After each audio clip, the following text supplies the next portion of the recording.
The moment Chloe clacked through the double glass doors of the bullpen, I knew the internal climate of our office had shifted. It was not just the sharp, rhythmic strike of her stilettos against the ceramic tiles, sounding like a set of miniature jackhammers with a personal grievance against the floor. It was also the entourage that followed her, a group of young, immaculate assistants wearing matching designer messenger bags, hovering around her like backup dancers in a low-budget tech documentary. I did not look up from my corner desk. I was busy working on a row of dark gray merino wool socks, the click-clack of my wooden knitting needles providing a quiet, rhythmic counterpoint to the hum of the server racks down the hall. Chloe stopped right in front of my workspace, her shadow falling across my yarn. She let out a loud, performative gasp that silenced the entire room. She told me, in a voice dripping with condescending sweetness, that I could take my knitting home because they were building the future here. The entire floor went dead silent. I could hear the carbonation fizzing in someone's soda and the low murmur of the air conditioning unit. I did not flinch. I slowly slid the final stitch off the needle, clipped the yarn with my small travel scissors, and tucked the half-finished sock into my canvas bag. I had been waiting for this exact interaction for months. I am 54 years old, and after 8 years of building the technical foundation of AuraStream Solutions, I had learned that the worst thing you can do when dealing with an arrogant amateur is react too quickly. Chloe Pemberton was our newly appointed Chief Technology Officer, a position she acquired entirely through bloodline and high cash burn rates. Her father, Harold Pemberton, was the founder and Chief Executive Officer. He had built the company on the back of my code, but he had grown too tired to manage the daily operations, leaving the keys of the kingdom to a daughter who believed that velocity was a substitute for stability. That afternoon, Chloe called for an all-hands reorientation meeting. She sat cross-legged on a tall bar stool in the glass-walled conference room, looking like a wellness influencer trying to explain database architecture. She spoke for 45 minutes about synergy, value unlocks, and disrupting legacy workflows while pointedly ignoring my presence. When she reached the slide about sunsetting outdated personnel structures, her eyes slid past me as if I were a piece of office furniture. But her assistant, a junior product developer named Dylan, handed out the new organization charts. Right next to my name, Henry Vance, there was a small red arrow with the label Transition Resource. I have had dental procedures that were delivered with more warmth and professionalism.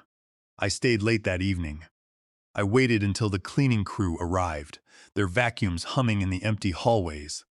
I moved my knitting bag aside, booted up my secondary hard drive, and opened the encrypted folder containing the Vance IP Stack version 4.5. That folder contained 4 patents, 8 core software modules, and the entire asynchronous processing backbone of the application. Every single transaction, every database query, and every real-time data sync ran on that stack. I had built it during my initial years as a lead architect and consultant, and I had licensed it to AuraStream Solutions under strict revocable terms through my personal company, Vance IP Holdings LLC. They had grown so accustomed to me, sitting quietly in the corner with my peppermint tea and my knitting needles, that they had completely forgotten who actually owned the rights to the infrastructure. I backed up the entire codebase, making 3 separate copies. One copy went to my local physical drive, one to an offline storage unit in my desk drawer, and one to an offshore server in Reykjavik that I had configured back in the second quarter when they first started cutting the quality assurance budget. I knew that when a startup starts cutting testing resources to double their marketing spend, it is time to check the deployment parameters of your parachute. The next morning, I arrived at the office to find that my administrative access badge no longer worked on the server room door. I smiled as I turned back toward my desk. When a system administrator is turned into a ghost, he does not haunt the hallways. He simply prepares the invoices. I had spent years perfecting the codebase, ensuring that every function was optimized to the absolute limit. In the early days, we did not have the luxury of cloud load balancers or automated scaling groups. We had to manage every network socket and file descriptor manually. Harold knew this, and he respected the discipline it took to keep the platform running under high stress. But Chloe only saw numbers on a spreadsheet. thinking that we could replace our custom infrastructure with a few clicks on a modern cloud dashboard.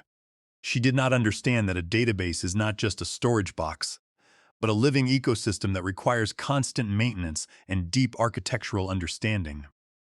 The wooden needles in my hands were made of polished birch, a gift from Clara on our 20th anniversary.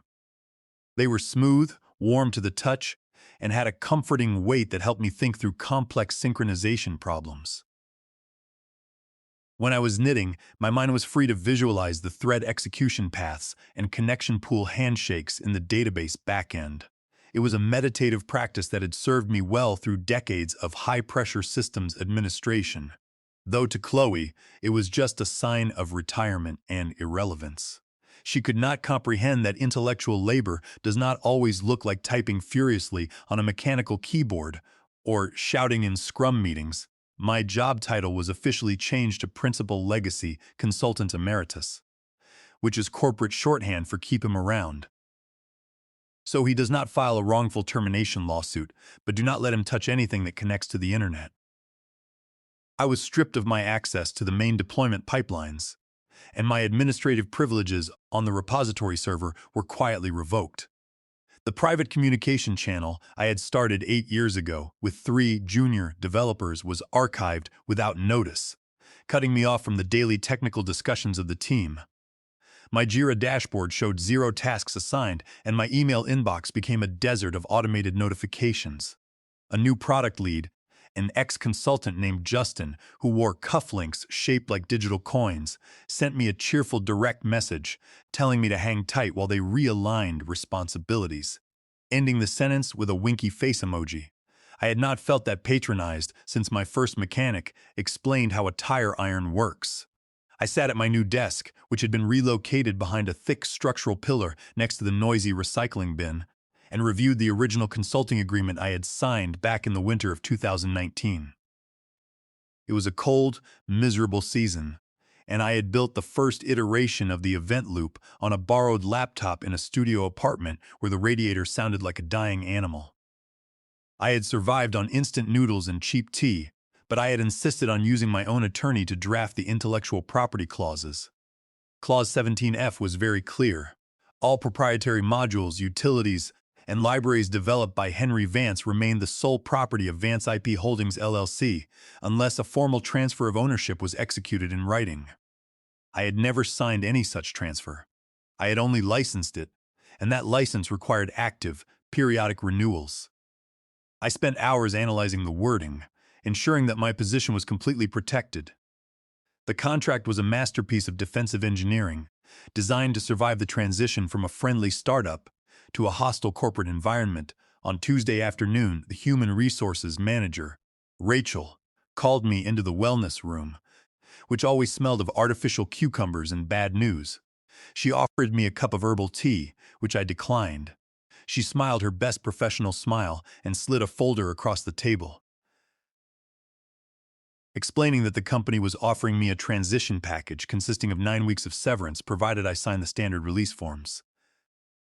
She added that they would love for me to exit gracefully, perhaps even offering a glowing LinkedIn recommendation to help with my job search.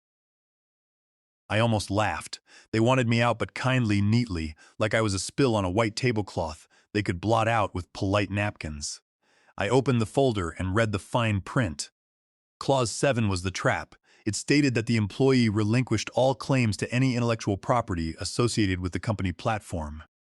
I took out my red pen, drew a single thick line through the entire paragraph, and wrote in the margin that my intellectual property exclusions were retained as per Clause 17F of the original agreement. I signed the page, initialed the change, and slid it back across the table. Rachel blinked, her smile faltering, and said she would have to run it by their legal team.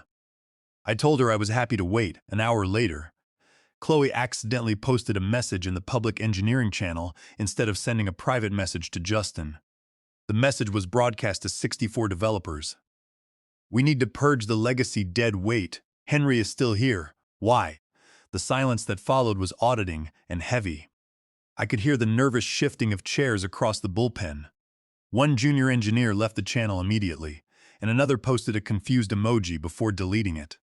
"Zach, One of the senior developers who actually understood how the system worked sent me a private message apologizing for her behavior. He said it was incredibly disrespectful to someone who had built the company. I replied with a simple thumbs up emoji and finished my tea. I did not need to get angry. My attorney had already confirmed that my modified severance document was legally binding once Rachel filed it, and my intellectual property rights were secure. I packed my belongings into my canvas bag, walked out of the building, and did not look back. I had removed myself from the blast radius, leaving them to discover what happens when you pull the pin on a live grenade. The noise of the recycling bin was constant, a hollow rattle every time a developer threw a discarded soda can or crumpled printout. The pillar blocked most of the natural light from the windows, casting my desk in a permanent gray shadow. But I did not mind. The isolation was actually a gift, allowing me to focus on my documentation and review my contract without interruption. I watched the younger engineers navigate the office, their faces filled with anxiety as they tried to meet Chloe's unrealistic delivery sprints. They were constantly running from one meeting to another, carrying their laptops like shields, and talking about sprint velocity as if it were a matter of life and death. My consulting contract had been drafted by a lawyer who specialized in protecting independent creators from corporate overreach. We had spent 3 rounds of revisions, ensuring that the ownership clauses were airtight.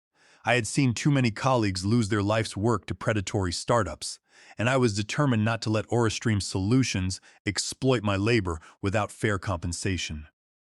Every clause was designed to act as a silent guardian, waiting for the moment the company tried to push me out. I knew that in the tech industry, loyalty is a one-way street, and the only real protection you have is the ink on your agreement. By the following Monday, the calm at Aurastream Solutions had shattered.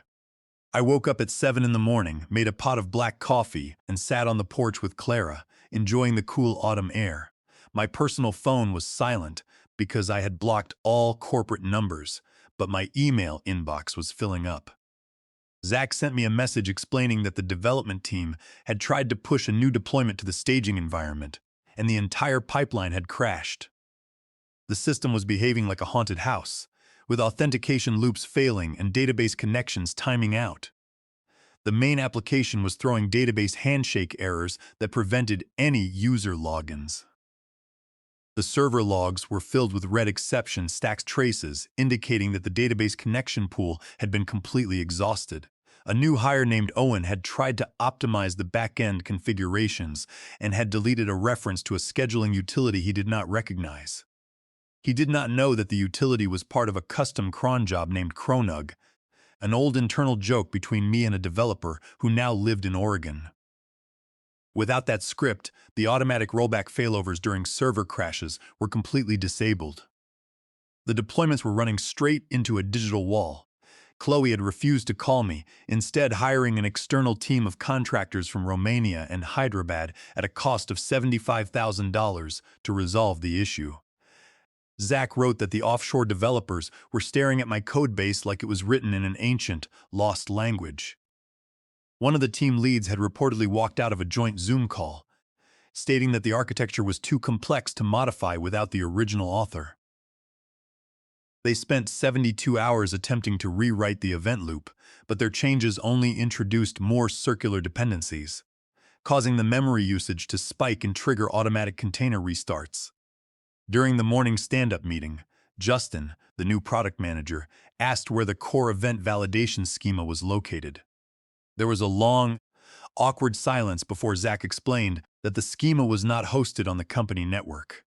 It was stored in a private repository owned by Vance IP Holdings LLC. The system was pulling the dependencies dynamically during each build cycle. Chloe, who was joined by her assistant Dylan, reacted with confusion, asking why a private repository was integrated into their production pipeline. Zach explained that the entire event queue, database throttle, and caching layer were dependent on my stack. Chloe, refusing to show any vulnerability, told the team to simply comment out the imports and write a replacement utility within 3 days. Zach tried to explain that commenting out those dependencies was the equivalent of removing the nervous system from a patient, but Chloe dismissed his concerns, stating that they had a hard launch date scheduled for the 15th of October and could not afford any delays. She insisted that modern microservices should not depend on legacy code. The morning air in Florence was fresh, carrying the scent of rosemary and cypress trees. I sat at a small stone table, sipping my coffee and watching the mist rise from the valley. It was a complete contrast to the chaotic energy of the bullpen, where every minor deployment failure was treated as a national emergency. I felt a deep sense of relief, knowing that my career was no longer tied to the whim of a spoiled executive who did not know the difference between a compiler and an interpreter. The quietness of the hills was a reminder that there is a world outside of server rooms and sprint deadlines. Owen was a talented junior engineer, but he was out of his depth. He had been hired because his salary was a fraction of mine, and he had been given responsibility over a system he did not understand. When he deleted the Cronug script, he was trying to clean up what he thought was dead code. It was a classic example of Chesterton's fence. You should never remove a boundary or a line of code until you understand why it was put there in the first place. His mistake was the catalyst that set the collapse in motion, proving that when you remove experience from a team, you inherit all the errors they spent years learning to avoid. The contractors from Romania and Hyderabad were highly skilled professionals, but they were working under impossible constraints. They had no access to the design documents, and the source code was filled with custom optimizations that were designed for our specific hardware profiles. They tried to set up a new environment, but the database connection handshake required a custom token validation that was encrypted within the Vance IP stack modules. Every time they bypassed one error, the event logging system would detect the anomaly and shut down the replication queue, leaving them running in circles while the management demanded instant results. The corporate Slack channels were filled with frantic updates from Justin, who was trying to manage the fallout without admitting that he had no idea how to resolve the issue. He kept posting motivational quotes about teamwork and resilience, which only served to irritate the developers who were working 30 hours straight to keep the staging servers online. They were searching for the missing validation schema, unaware that it was locked in my private database, protected by the very security keys they had deactivated on my badge. Zach did not comment out the imports. He quietly created a fork of the codebase to protect his own work and documented the system logs. Meanwhile, I sat in my kitchen, watching the access logs on my private server. I had written a simple script that recorded every single request sent to the Vance IP stack. Every time their servers compiled a build or ran a transaction test, my system logged the IP address, the timestamp, and the specific module called. The pings were coming in by the thousands from their development, staging, and demo environments. They were using my intellectual property without an active license, and every single transaction was being documented. They were building their entire venture on top of my infrastructure, completely ignoring the licensing terms they had signed. On the 12th of October, at exactly 4:15 in the morning, I uploaded the complete codebase of the Vance IP Stack version 4.5 to the United States Copyright Office e-filing portal. The registration was officially processed and went live on the 15th of October under the title Vance IP Holdings LLC System Architecture and Scalable Backend Design. I did not send a warning letter. I did not make a scene.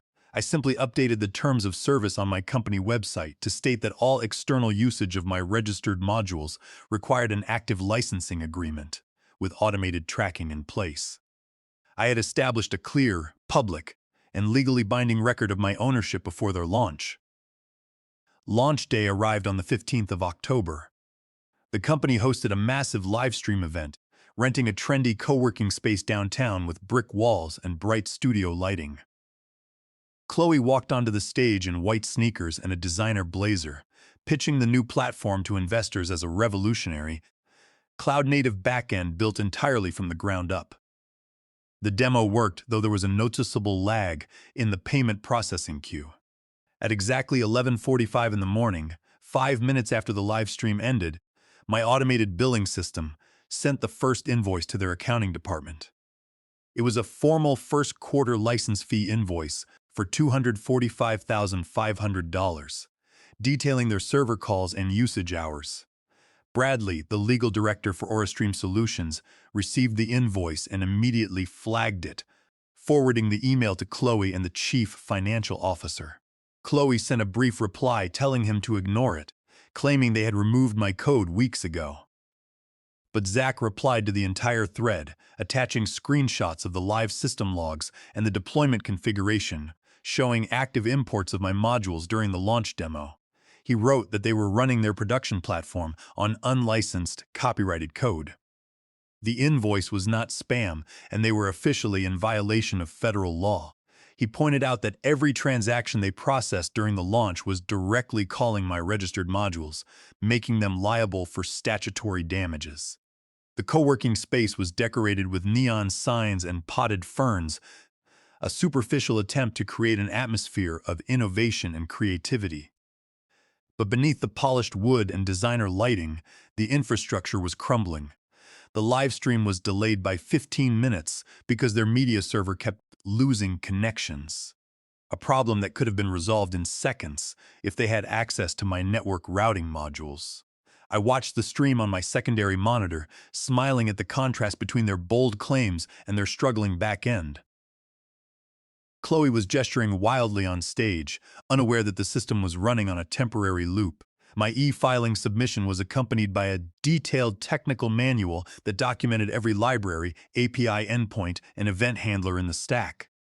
I wanted to make sure there was no ambiguity regarding the originality of my work. The copyright certificate was my shield, a federal guarantee that my intellectual property belonged to Vance IP Holdings LLC and could not be used without my explicit consent. When the invoice was delivered, it was backed by the full weight of federal copyright law, transforming a simple billing dispute into a matter of federal compliance that the executive team could not ignore. The live stream audience consisted of venture capitalists, tech journalists, and potential clients who were looking for a reliable, scalable platform to manage their high-volume transaction databases. Chloe spoke with great passion about their next-generation event processor, describing how it could handle thousands of concurrent queries without any latency. She did not mention that the processor was running on my patents, nor did she know that every slide she showed was a direct visualization of my architectural diagrams. She was selling my life's work as her own, believing that she had successfully erased my contribution from the company's memory. The launch stream itself was a masterclass in corporate theater. The founder, Harold Pemberton, sat in the front row, looking proud but visibly tired, while Chloe paced the stage, her voice amplified by a lapel microphone. She showed slide after slide of projections and market share goals. But when it came time to show the live database performance, the screen showed a blank loading animation. She covered the delay with a joke about network traffic, but I could see the sweat on her assistant's face as he typed frantically in the background. The bullpen was filled with whispers as developers checked the launch logs. They could see that the queries were being redirected to my Vance IP Stack database connection pools. No one wanted to be the first to tell Chloe that the entire launch demo was running on a system they did not own, but the evidence was too clear to ignore. The realization of their exposure spread through the executive offices like wildfire. Bradley, the legal director, called an emergency meeting with the board of directors and the founder, Harold Pemberton. I did not attend, but Zach kept me updated via text. Bradley explained that under Title 17 United States Code, Section 504, the statutory damages for willful copyright infringement could reach up to $150,000 per violation. Furthermore, because they had failed to provide the contractually required 45 days notice to renew the license, their usage of the modules was legally unlicensed, making their commercial launch void ab initio under contract law.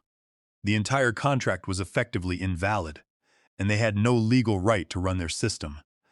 The chief financial officer calculated that the initial invoice of $245,500, combined with the per-seat licensing fees for their 64 active developers and administrators, would bring their total liability to $615,000, a number that was climbing with every hour the system remained online. During the meeting, a board member, pulled out her phone and played a video. Chloe had uploaded to her personal social media account where she had laughed and claimed that I did nothing but knit and coast at my desk while she rebuilt the platform. Zach explained to the board that they had not rebuilt anything. They had merely changed the user interface, while the core database routing was still entirely my work. The video proved they were aware of my involvement and had willfully ignored the licensing terms. Harold Pemberton did not raise his voice. He looked at his daughter, then at the stack of legal documents on the table. He told Chloe that her resignation was required, effective immediately. She stood up, her face pale, and walked out of the room without saying a word, followed by Dylan. Later that afternoon, my inbox received an email from the board of directors asking to open a dialogue to renegotiate the licensing terms for the event queue modules. The tone was polite and desperate, offering a substantial settlement if I agreed to transfer the intellectual property to Aurastream Solutions. I did not reply immediately. I was sitting under a wooden pergola in a quiet vineyard north of Florence, watching a stray ginger cat sleep across my leather sandals. The rolling hills of Tuscany were golden under the afternoon sun, and the air smelled of ripe grapes and warm earth. I opened my laptop, logged into my server portal, and modified the licensing configuration. I enabled the per-seat pricing terms and added the retroactive usage fees, raising the total rate. Then, I closed the laptop, took out my wooden needles, and went back to my knitting. I had built the engine that ran their company, and I knew exactly how long they could survive without it. Patience and a clean contract will always defeat corporate arrogance. The board members were seasoned investors, and they understood the implications of a copyright lawsuit. They knew that a public dispute over their core technology would destroy their valuation and scare away future funding rounds. They had no interest in defending Chloe's ego or her father's pride. They wanted to protect their investment, and they were willing to do whatever it took to resolve the situation, even if it meant sacrificing the CTO she had appointed. They sat in cold silence, listening to Bradley explain that the legal exposure was absolute and that a courtroom battle would only publish their incompetence. As I finished my glass of wine, I watched the sun dip below the hills, painting the sky in shades of orange and violet. The ginger cat stretched, purred softly, and settled back down on my sandals. I knew that Aurastream Solutions would eventually agree to my terms, because they had no other choice. They had built their entire future on a foundation of my work, and without my license, their startup was nothing but an empty shell. I picked up my needles and began a new row, completely at peace, knowing that the engine was working exactly as I had designed it. The email from the board arrived at 4 p.m. local time. It was signed by the lead independent director, a man who had earned his reputation by resolving corporate crises with cold efficiency. He bypassed the usual pleasantries, offering a direct licensing agreement that matched my new per-seat terms, along with a retroactive payout for the unauthorized usage. He added a clause requesting that I provide temporary consulting services to train their remaining developers, which I quietly crossed out. I was done with their office, and no amount of money would bring me back to the bullpen. The renegotiation email was followed by 3 phone calls from Bradley, which I allowed to go to voicemail. I did not want to discuss terms over the phone, where they could try to twist my words or make promises they had no intention of keeping. I wanted everything in writing, documented on my own terms. They had ignored my warnings and mocked my boundaries, and now they had to learn that experience is not something you can discard when it becomes convenient. I would send them my proposal when I was ready, and not a minute before. My attorney called me later that evening, her voice filled with professional satisfaction. She confirmed that the copyright registration was active and that our documentation of the server calls was more than enough to win any court case. She said she had never seen a company walk into such an obvious trap and that the board would likely settle within 48 hours.